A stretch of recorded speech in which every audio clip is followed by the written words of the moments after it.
What's up, everyone? This is Lan here with another episode of Cheeseheadz Weekly. It is good to be here with you all again to talk Packers football.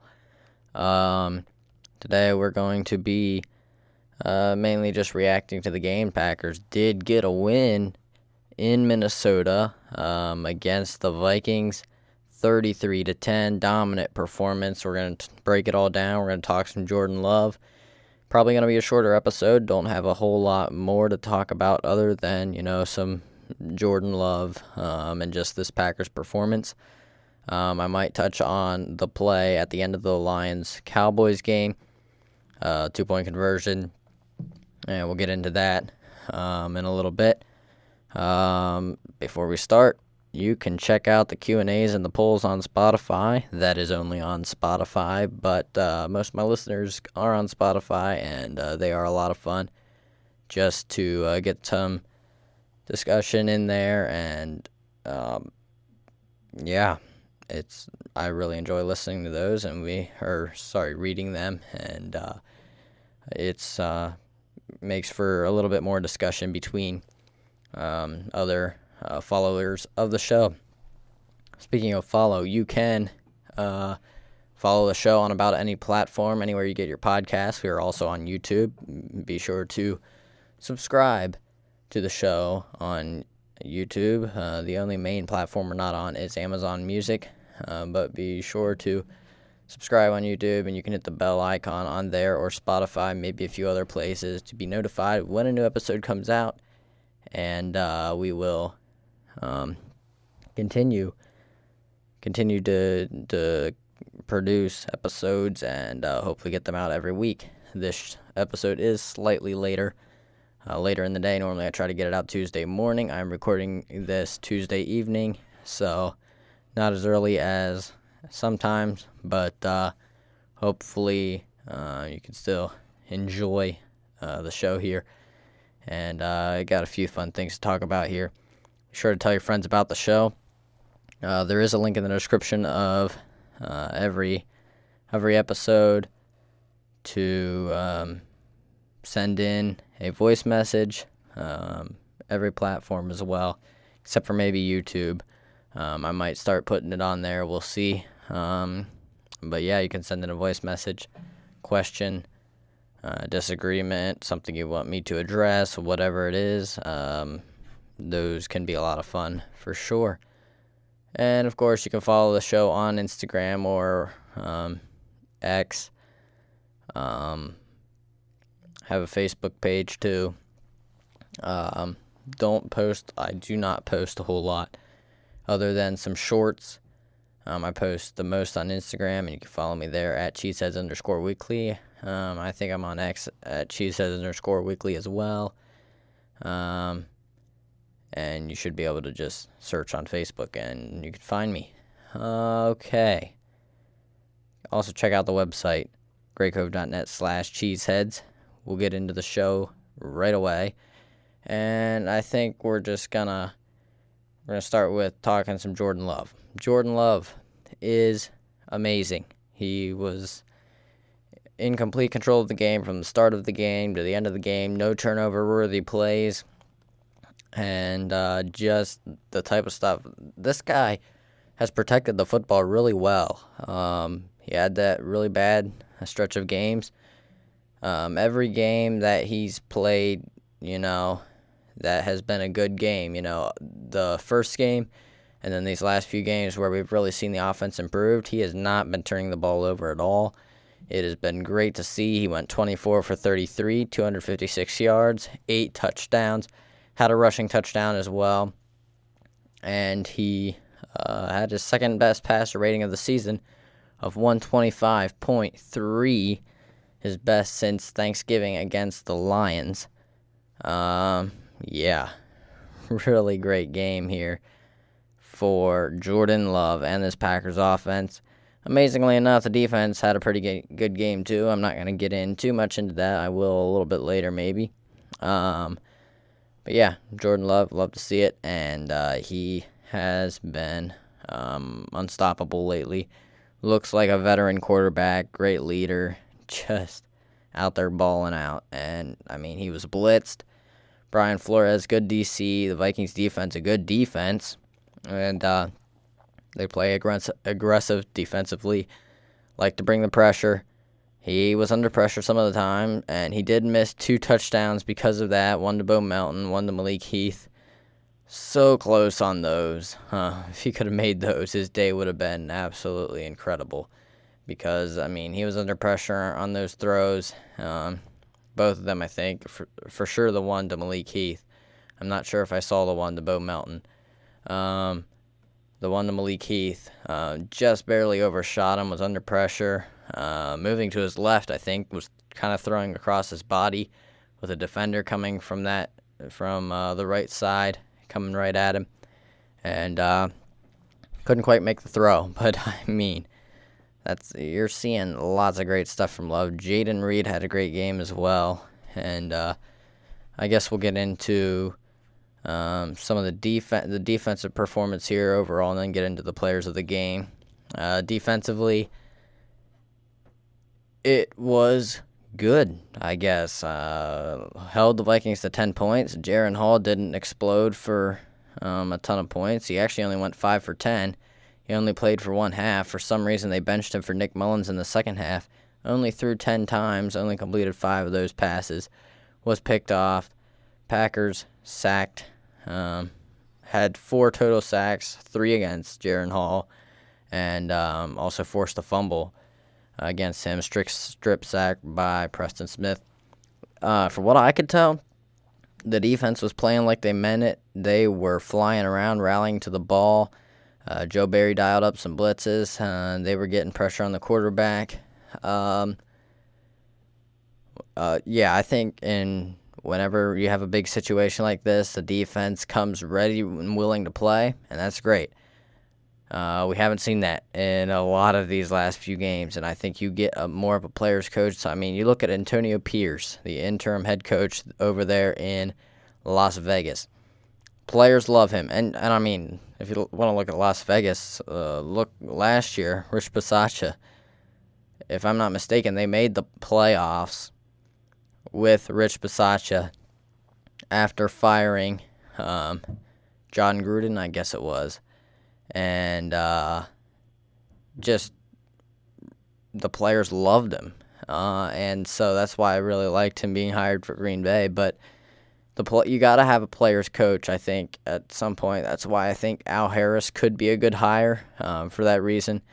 But pick a coach that the players have a history that the players really like a Rich Bisaccia type guy. And I think if you do it that way, you'll see a lot more energy, a lot more physicality.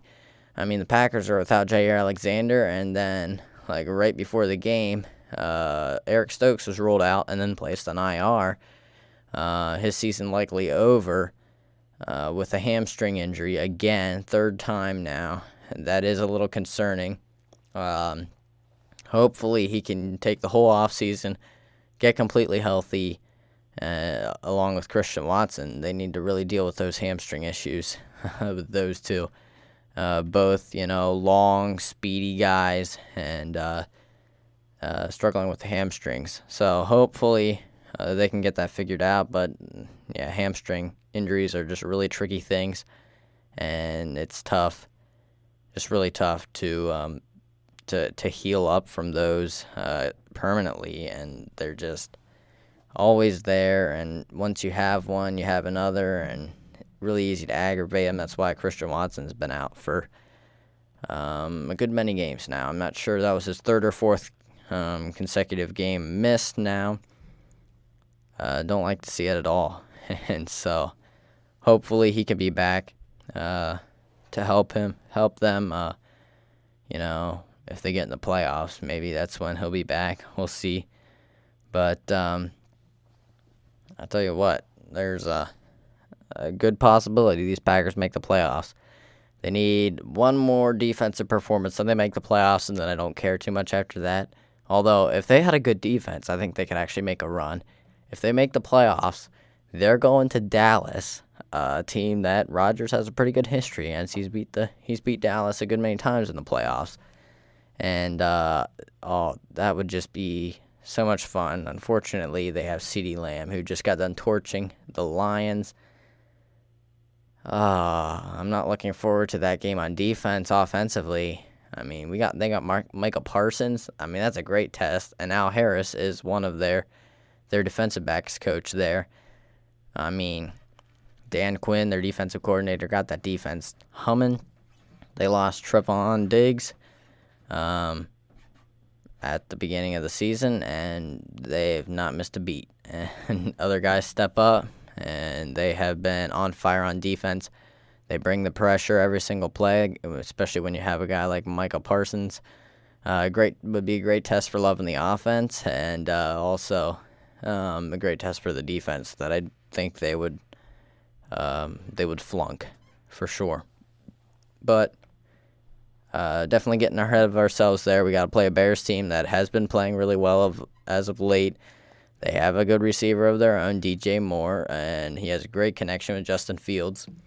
Justin Fields, a running quarterback, has posed problems before, and of course, this is kind of the same situation as last year. Packers played the Lions. Lions got a chance to play spoiler. They did, and beat the Packers. This is Jordan Love, and I think that's a little bit different because I think Jordan Love is really good in the clutch, and when the moment's just never too big for him. We'll see what happens. Bears defense has been playing really well lately as well, so it's really hard to tell just what's going to happen in this game. But you never know what the defense is going to do is the main thing there. But I'm hoping we can get at least one more good defensive performance, fire Joe Barry, and move on. If we get a good defensive coordinator, we can get somewhere for sure. There's a lot of good talent on that side of the ball, and I feel like we're not using it correctly. I mean, there's just as much talent on the defensive side of the ball as there is on offense, if not more, okay?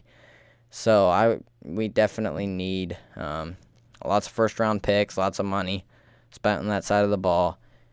We need to see a change on defense, and we need to see them step up. And so I'm hoping next year we'll finally see that. But I guess I will get into my players of the game. Packers will be going into Week 18 against the Bears. They're hosting the Bears at Lambeau Field, and they do control their own destiny. Steelers were able to upset the Seahawks, which helps the Packers a lot, and so they win. They're in, and they actually have two scenarios where they can lose and get in. We don't want to think too closely about that, and I will check those out right now. There's kind of 3 games. It's not totally out of the realm of possibility by any means, but we definitely just want the win. A win beats anything, and that's the way you really earn the playoffs. So first one, the Falcons and Saints play. If the Saints lose to the Falcons and the Seahawks lose to the Cardinals and the Vikings lose to the Lions, Packers will be in even if they lose to the Bears. If they lose to the Bears, you can also have it this way. Buccaneers lose to the Panthers. Seahawks lose to the Cardinals, who, by the way, just got done upsetting the Eagles, who are a mess right now. Vikings lose to the Lions. We're also in. First option seems a lot more likely. Saints lost to the Falcons, and then the other two are the same. Seahawks lose to Cardinals. Vikings lose to Lions. I think Vikings lose to Lions. Saints lost to Falcons is not out of the realm of possibility. The Saints are definitely favored to win. Seahawks lose to Cardinals. I mean, Seahawks just got beat by the Steelers. Cardinals just got done beating the Eagles. So you see where the momentum is. I'm not sure that would happen, but we'll see. We would rather just have a win, and that would definitely be best. For my players of the game, number 1 is Jordan Love. I already talked about him. He was impressive. He completed over 70% of his passes again. I believe his adjusted completion percentage was over 80%. And didn't take a sack, didn't have a turnover-worthy play, 4 total touchdowns. Just was was really great. He looked in control the whole time, didn't make, beat him with his mind, his arms, his legs. He did it all. This was a complete performance from Jordan Love. Those missed throws I mentioned, you could talk about them. I mean, you never can be completely perfect, but he was under pressure, and if he would have made those plays, that would be a play to talk about. Yeah, those would be plays to talk about. It would have been like a spectacular play, Mahomes-esque. So I'm not reading into that too much at all. He was impressive the whole other time. When you score 33 points and just completely dominate a really good defense, I don't think those two plays matter too much. So, number 2, let's go with Jayden Reed. He did leave with a chest injury. His first half was amazing. 6 passes for 89 yards, 2 scores on just 15 routes run. First touchdown, just beat a disguise cover 2 look up the seam, and Love just placed it in there perfectly, Jayden Reed put on the speed, and he was gone. On the second, he just was run after the catch, just a routine catch right over the middle, and ended up being a 25-yard score. He broke a tackle, turned on the speed to the 5, got hit at the 5, and then just carried bodies with him into the end zone. That guy is as tough as they come, and he was playing injured. He left with an injury, chest again, that he's been struggling with all season. We'll see if he plays next week. My guess is he will. It's a big game. Jayden Reed's a tough guy. And also, it's just, I'm not sure. My guess is if they needed him back in this game, Jayden Reed would be really pushing to get back on the field. So we'll see. I really don't know the extent of the injury. That's just my guess. And hopefully we can see Jayden Reed back for Week 18. But I tell you what, we got some tough players.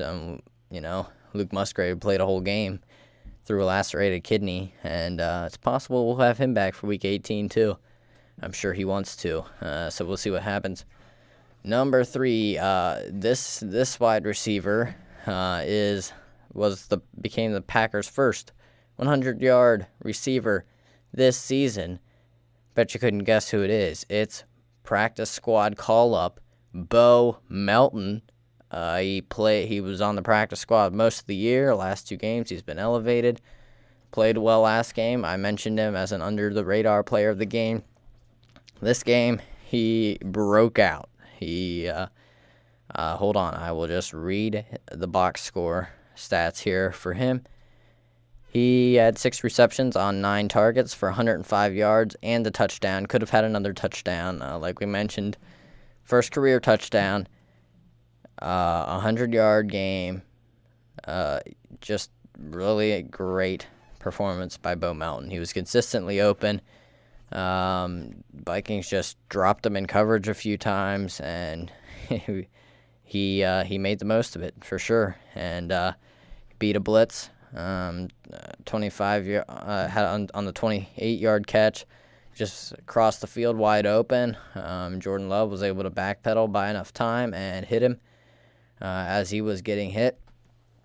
4 of his catches converted third downs, 5 created first downs or touchdowns, and he sealed the game with a 9-yard touchdown late in the third quarter.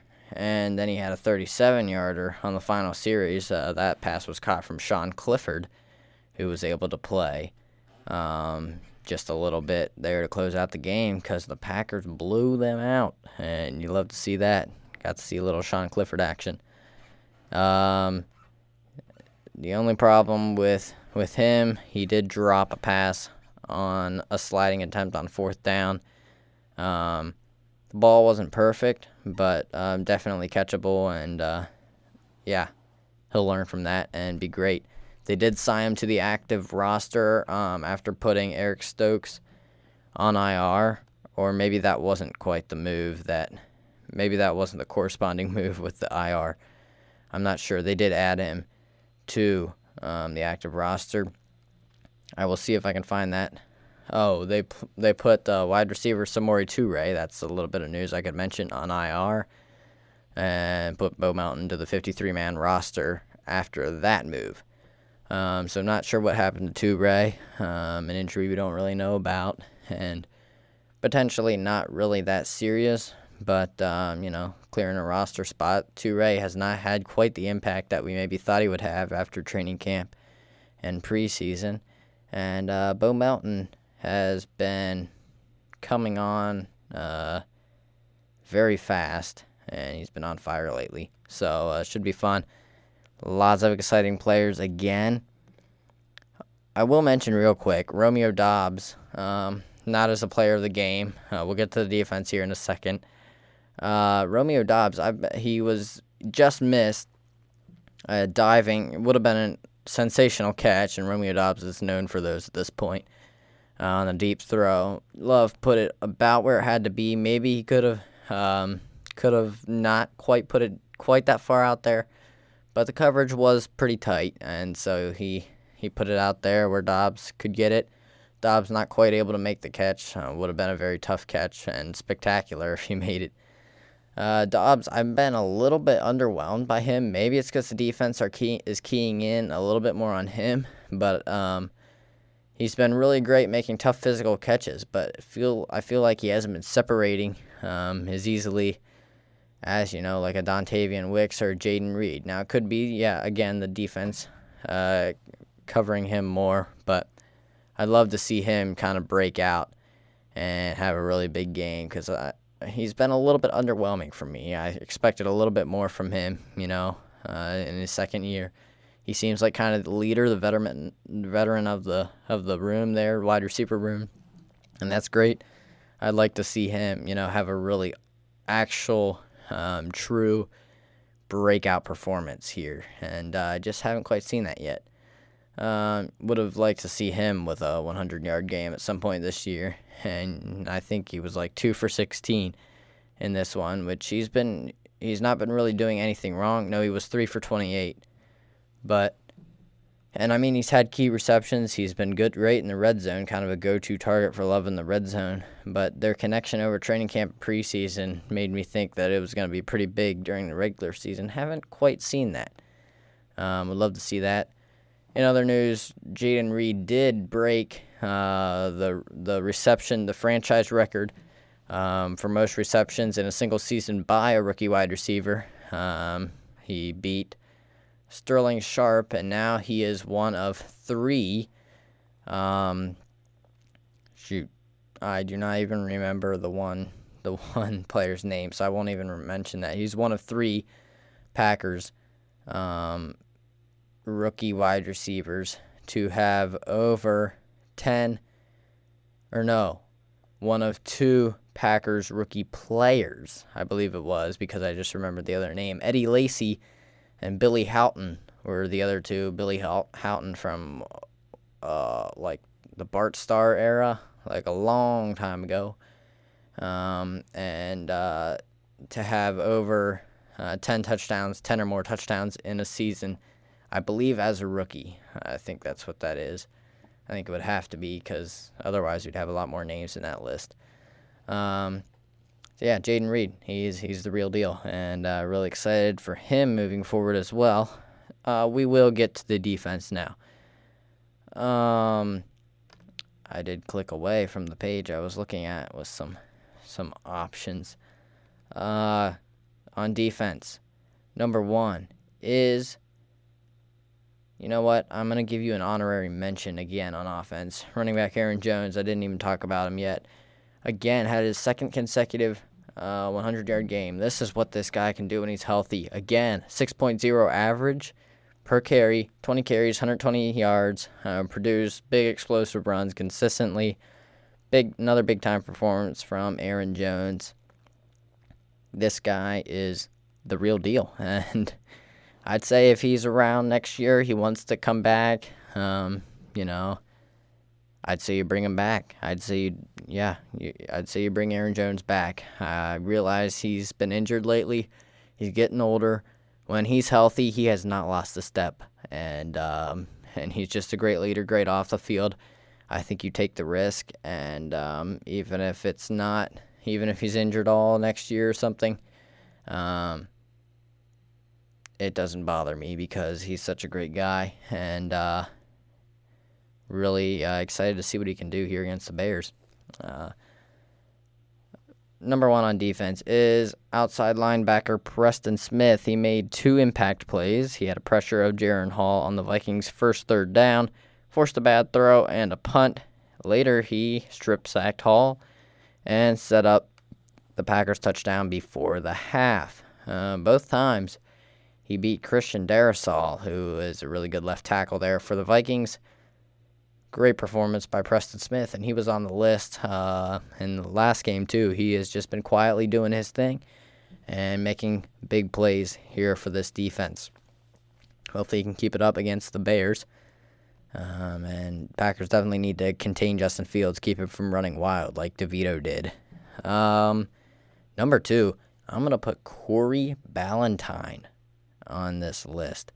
He had an interception that happened to be tipped and was able to grab his first career interception, but he did not allow a single catch, and he challenged the receivers. He was aggressive, and he had 2 forced incompletions. One was on a deep shot to Justin Jefferson. He locked down Justin Jefferson. Let me just look and see if I can find the stats. I think I had seen something about him earlier.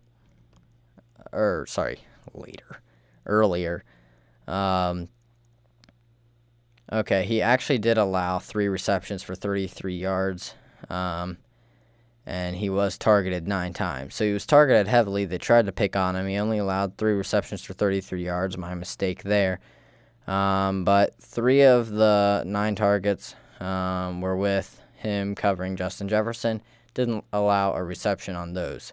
That was the stats I was seeing, just the stats against Justin Jefferson. And 0 catches allowed against Justin Jefferson. He locked him down. There we go. We got our new Jair Alexander. We'll see how Jair Alexander takes the suspension. I hope he's back, fired up, ready to take this team to the playoffs. But we'll see what happens with that situation as well. Number 3. You know what? I'm going to put Keyshawn Nixon on here because I love the way the guy bounced back. He was picked on a lot. He has been a lot the last few games, actually, on defense. But he got a sack on a blitz and produced 2 key tackles on third down and cleaned up for Quay Walker on one of those. And,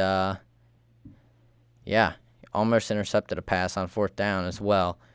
Late in the game, had 11 tackles and 5 stops that led the defense.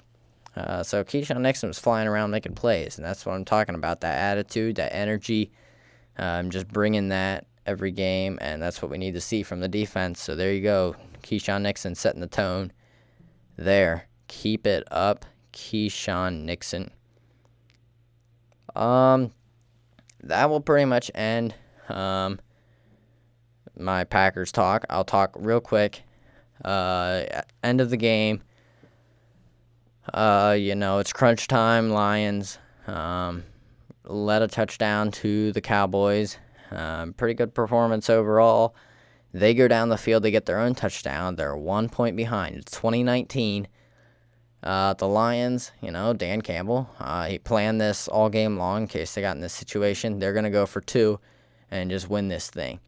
They go for 2. First play. They, which you only get 1 play on 2-point conversions, by the way. They line up, and they convert to an offensive lineman. Taylor Decker is able to get the call. The house call, if you want to call it that. Yeah, see, I'm already mixing everything up. We're talking about a bad call by referee Brad Allen. What that play was called back. It looked like the Lions won. They were going nuts. They apparently did not win, or at least Brad Allen didn't think so. Threw the flag. said there was an ineligible man downfield, referring to Decker, of course, who is an offensive lineman. So apparently when you come into the game, you have to report as eligible. What happened is, I guess the wrong man, or at least the ref, had the wrong man, said the wrong man reported as eligible. I think he said number 70 reported as eligible. Taylor Decker's number 68. I hope I'm interpreting this correctly. From what I've listened, I listened to a few things. I don't know. I'm not a rules analyst. I don't know the rules amazingly well. But apparently 3 guys kind of went over to the refs because you want to fake them out. The defense can see who's reporting, and Lions have been known to produce some mischief here at this point of the game when they're getting aggressive. So they had already converted a fake punt earlier in this game too. But yeah, I did watch this game, and quite the interesting one. And apparently the 3 guys went over there. The refs got a little confused, something, I don't know. And Dan Campbell had talked to them before the game, explaining the situation in case they got into the situation. So they should have just referred back to that information. Okay, this is what they're doing. Yeah, we got it. It looked, apparently Decker thought he had reported as eligible, whatever. Officials blew the call. That's the main thing. Completely blew it. At the time, it looked like maybe a player's mistake. It looks like it's the official's mistake. Pretty much the video evidence shows it. Everywhere I've heard, there's really no dispute. It is the official's mistake. And, wow. Completely changing the outcome of the game because of that mistake. Now, Dan Campbell could have still taken this game to overtime. That penalty put him back to the 7. He still wanted to go for 2, which is just nuts if you ask me. At the time watching the game, I was like, what are you doing? And then they get an offside penalty. That moves them up to the 3.5-yard line. They're still going for it. I was still saying kick the extra point. I don't know why you're going for it. And Jared Goff, under pressure, try to swing it out to their backup tight end, James Mitchell. The throw is low. If he put it on him, he had a chance to get in. Could have got real close. Probably would have been hit at the goal line. And it's about, whether you can push the pile and get in. Either way, they should have got it. Should have won the game. Dan Campbell was livid after the play. Kept insisting that it was the officials' fault after, and it certainly looks like it was. Not a great look for the NFL or the referees who've been, under fire this whole year. So this one's actually a clear missed call. I don't need to blame the refs for every single controversial call, like some people do, that could or could not have impacted the game. We talked about the one in the Super Bowl last year. But this one, clear missed call, can't happen. And hopefully it won't happen anymore. But not a great look for the NFL for sure. All right, that concludes the episode. But I do have a quick announcement to make. Episode 50 is coming up next week. I'm planning to start video podcasting then. It'll be my first major video podcast. I did test one out earlier. That was not really good. And so we're going for hopefully going to do this and keep doing it. If it ends up taking up too much of my time, to set up the camera or whatever, we'll stop doing it and just do the audio. But don't worry, the show's not going to stop, and it's just video. I'm not sure. For me, I don't really care a whole lot. I just listen to the podcast because I normally like to listen while I'm doing something else. So if you like to watch it, some people do, and it's cool. I try not to waste too much time when I'm listening to podcasts, try to fit it in while I'm doing something else, so I'm still being productive. Either way, that does not matter. I I shouldn't even be saying that because now I'm supposed to be promoting my podcast, and that's not really helping. But so YouTube, hopefully we're getting video. That was kind of the goal when I put it on YouTube, to eventually do video.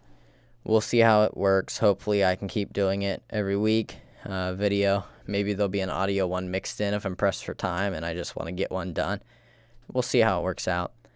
But episode 50, it's going to be a big one. I'm going to make it a fun show, and I'm going to give you my top 5 Packers players, top 5 favorite Packers players. So it's not just any top 5, and it's definitely not just about performance. It's just about players I really like on the team, and feel free to give me suggestions if you want to.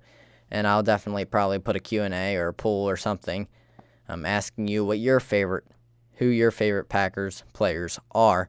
And I would certainly like to see some feedback on that. But yeah, and I will also, it'll be after Week 18, I will react to the Packers making the playoffs or not making the playoffs. Hopefully it's making the playoffs. That'll make the show a lot better for an episode 50 like that. And I will give my Super Bowl prediction. I did make one like week 3, right at the beginning of the season. That one is not looking great, and I would like to make another one before the start of the playoffs. So we'll see how that goes, and maybe one of those will become true. I don't actually remember. I think I said 49ers and Dolphins maybe in the Super Bowl the first time. 49ers maybe, Dolphins just cannot win the big game. They've shown it time and time again. Just got done losing to the Bills, was it? Except they're playing the Bills this week, so I don't think it's the Bills. Someone just got done putting up 56 points against them, and for some reason I can't remember who it is. At any rate, episode 50 coming up. Don't miss it. It's going to be a fun one, and probably not going to get a guest on the show, but we'll see. It's possible because, I can do video for when we get guests on the show too, if that is what we want to do. But that will be it for today's episode. A little shorter than last week for sure. And be sure to tell your friends about the show because, episode 50 is coming up. You don't want people to miss that. And rate the show, rate and review on Apple Podcasts. That would be amazing. But that is it for today's episode. Check out the Q&A and poll in the description. Send in a voice message, and I will talk to you later. Go Pack Go.